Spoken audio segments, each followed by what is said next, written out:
Tal vez muchos nos preguntamos, ¿desde cuándo existe el Nuevo Testamento? ¿Cuándo se escribieron los primeros libros? ¿Cómo se predicaba el Evangelio si los Evangelios aún no se escribían? ¿Quién decidió cuáles libros son inspirados? ¿Hubo otros libros que no se aceptaron? Aquí daremos respuesta a estas preguntas, explicando cómo fue el proceso de formación del Nuevo Testamento. Pero ¿cómo llegaron estos libros hasta nosotros? Podemos hablar de 3 etapas. Primera etapa, el Evangelio vivido. Esta primera etapa comprende el tiempo de la vida concreta de Jesús, sus hechos y dichos desde su nacimiento hasta su muerte y resurrección. Su madre y sus discípulos fueron testigos inmediatos de lo que Jesús hacía y decía.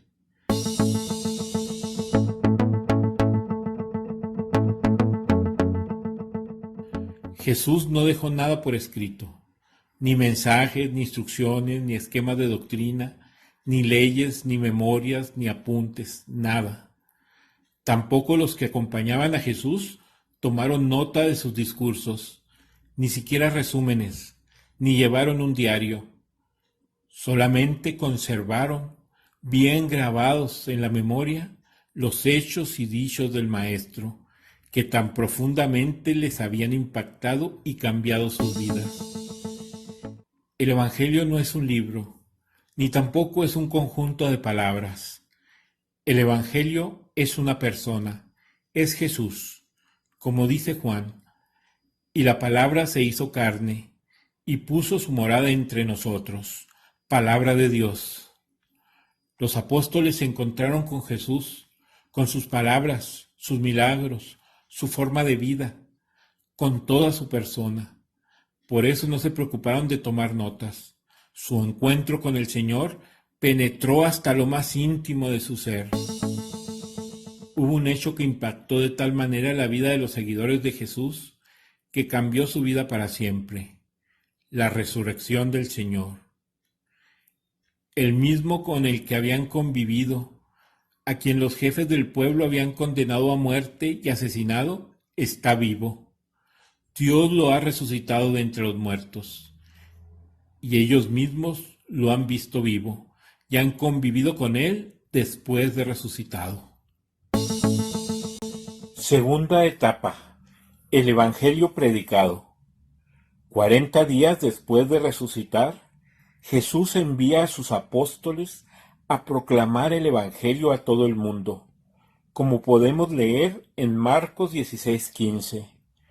Id por todo el mundo y proclamad la buena nueva a toda la creación. Palabra de Dios. Y enseguida Jesús ascendió al cielo.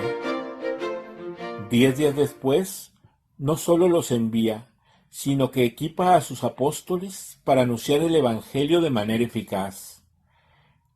En el día de Pentecostés, envía el Espíritu Santo sobre ellos para que les recuerde todo lo que hizo y dijo Jesús. Y ahora sí, llenos del Espíritu Santo, los apóstoles empiezan a comunicar a otros la buena noticia de Jesús, a hablar de él, de lo que había hecho y dicho, sobre todo de su muerte y resurrección. En ese día de Pentecostés, Pedro tomó la palabra y dijo a la multitud: a este Jesús Dios le resucitó, de lo cual todos nosotros somos testigos. Palabra de Dios. Este es el primer anuncio de salvación, dirigido a los que no tienen todavía fe. Es lo que se llama querigma, cuya intención es suscitar la fe y la conversión como respuesta. Además del querigma, se da también la instrucción y educación de esa fe inicial, la cual se llama catequesis. La catequesis va dirigida a los que ya tienen fe. Ahí se instruye y se explica la doctrina. Cada domingo las comunidades celebran la fracción del pan, es decir, la Eucaristía, como se menciona en el libro de los Hechos. Acudían asiduamente a la enseñanza de los apóstoles, a la comunión, a la fracción del pan y a las oraciones. Palabra de Dios. Es la iglesia que empieza a crecer, a multiplicarse, aún antes de que los evangelios fueran escritos. La iglesia no nació de un libro, sino de la palabra viva transmitida por los que fueron testigos de la vida, muerte y resurrección del Señor. Esta es, pues, la etapa en la que el evangelio es proclamado, explicado y vivido en la iglesia antes de ser escrito. Tercera etapa. El evangelio escrito. Alguien tal vez piense, aquí es donde Jesús baja del cielo y se pone a repartir Biblias. Así no sucedió. La verdad es que la Biblia, y específicamente el Nuevo Testamento, se fue escribiendo poco a poco. Primero, ante la necesidad de los apóstoles de estar en contacto con las comunidades de fieles para corregirlas, alentarlas o instruirlas, se fueron escribiendo las cartas. De hecho, el primer libro del Nuevo Testamento que se escribió fue la primera carta a los tesalonicenses en el año 51. Los evangelios evolucionaron desde la predicación de los apóstoles, que se centraba en el querigma, es decir, en la muerte y resurrección de Jesús. Muy pronto, el querigma fue enriquecido con el relato de la pasión y después con palabras, hechos y milagros de la vida de Jesús. Así San Marcos, discípulo de San Pedro, escribe su evangelio hacia el año 64. Más tarde, hacia el año 75, San Lucas, discípulo de San Pablo, escribe su evangelio y los hechos de los apóstoles, que formaban una sola obra. El evangelio según San Mateo fue escrito hacia el año 80. El cuarto evangelio es atribuido por la tradición a San Juan, cuya última redacción se sitúa entre los años 90 y 100. El Apocalipsis, que la tradición atribuye a San Juan, probablemente fue escrito por un discípulo suyo hacia el año 95.